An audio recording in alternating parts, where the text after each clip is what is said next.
Welcome to Nuclear Learning, an online initiative produced by the Stimson Center to foster debate about reducing nuclear dangers in South Asia. Our first open online course, Nuclear South Asia, is available at nuclearlearning.org. In this video, we speak with Teresita Schaffer, a former Deputy Assistant Secretary of State for the Near East and South Asia at the U.S. Department of State. We discuss Pakistan and American approaches to negotiating with one another.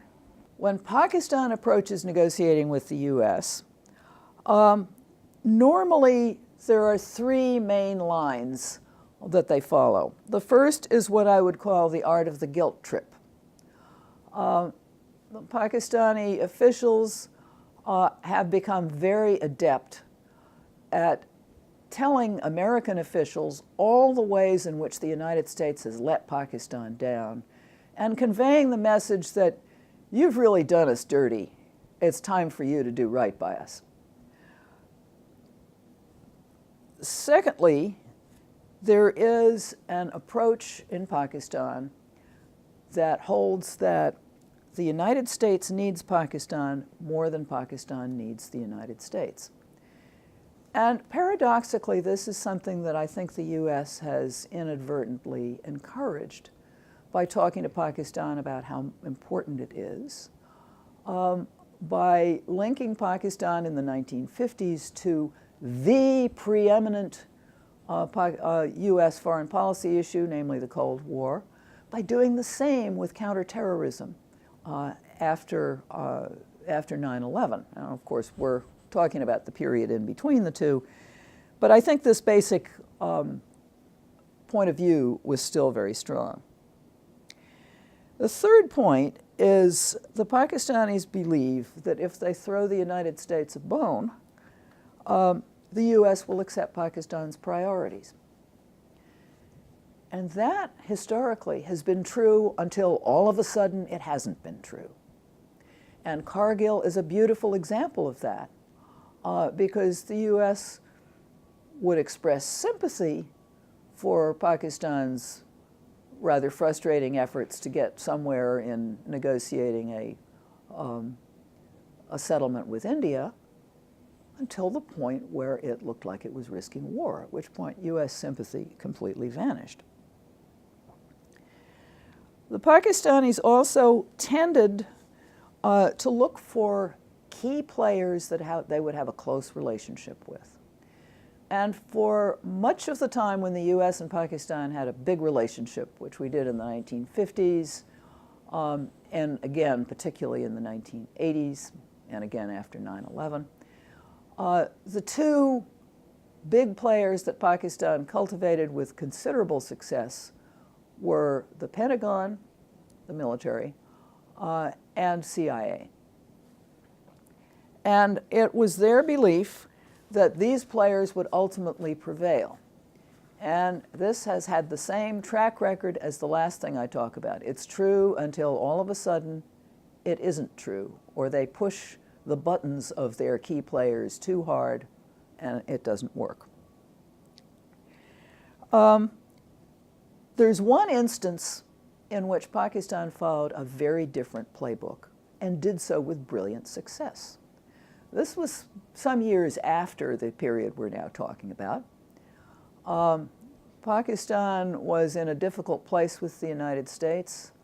The U.S. had canceled a sale of fighter aircraft, F-16s, and had then told Pakistan that since the U.S. government no longer held the money that had been given to Lockheed, which was manufacturing the planes, it couldn't refund Pakistan's money.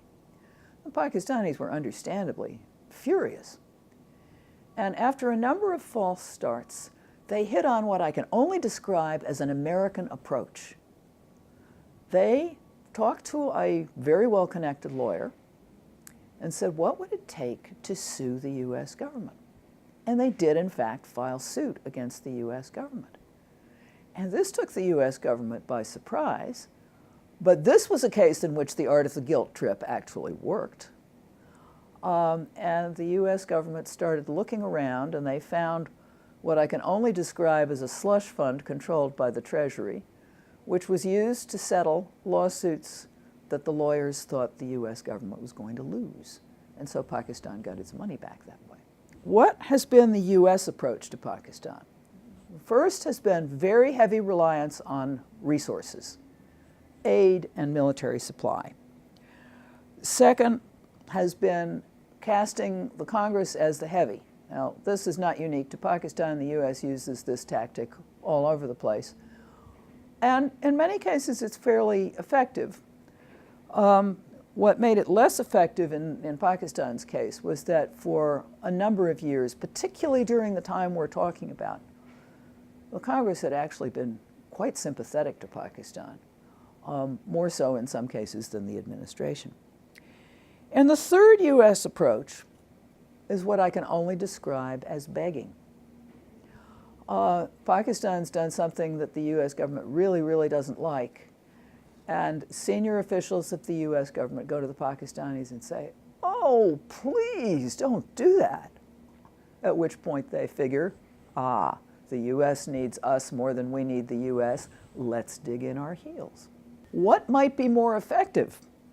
Well, I think the thing that the U.S. has been most remiss in not doing is building an alternative and then playing it cool.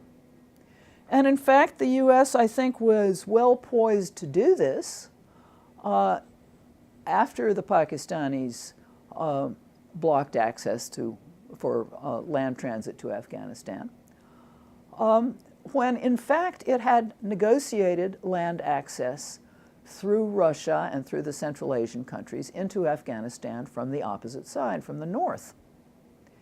But somehow our government was still convinced that if it just asked urgently enough, it would get somewhere.